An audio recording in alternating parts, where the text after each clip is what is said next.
Torej, finalisti so Audi A5, Dacia Bigster, Hyundai Inster, Kia EV3 in pa Renault 5.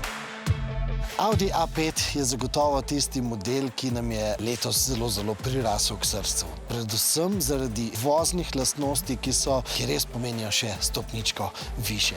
Pa seveda tudi, kar se tiče asistenčnih sistemov. Na splošno pa bi lahko dodali tudi, da nam je bil zelo všeč Q6 e-tron. Če bi bil ta v finalu, bi seveda komentirali tudi, da je s svojim električnim pogonom spet nekako dvignil stopničko više. Dacia Bigster nam je v spominu ostala predvsem zaradi tega, ker gre za nekako prestižno dačo. Seveda ni prestižna, ampak ponuja več kot drugi avtomobili te znamke, oziroma kar smo bili od te znamke doslej navajeni. Med drugim tudi zelo kompetenten hibridni pogon in ja, seveda nas veseli novica, da bodo pri Daci skombinirali tudi ta hibridni in štirikolesni pogon.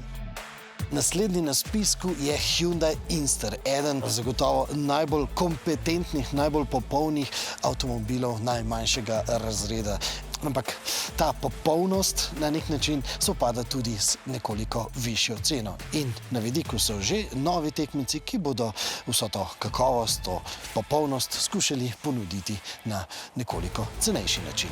Kaj pa Kia EV3? To je zelo učinkovit, pa tudi razmeroma prostoren električni avto, kar pa je glavna razlika od njegovih dveh električnih konkurentov v letošnjem finalu. To je lahko tudi brez dvoma prvi avto pri hiši. No, zagotovo tega ne moremo reči za zvezdo leta 2025, se pravi Renault 5. O tem avtu se je zares veliko govorilo, dejansko je vlekel poglede, kamorkoli se je pripeljal po katerikoli slovenski kraj. Seveda Renault ima že na vidiku tudi katrco, pa seveda tudi Twingota, tako da val, ki ga je sprožil Renault 5, se dejansko kar nadaljuje. No, zdaj sva vam razkrila naših 5 finalistov, tudi to, kako o njih v našem uredništvu razmišljamo, no, nisva pa vam seveda razkrila, kako jih bomo na koncu tudi razvrstili. Zdaj, to bo jasno v začetku januarja na finalni prireditvi Slovenske avto leta in seveda v tem zadnjem finalnem glasovanju pa imate glas tudi vi.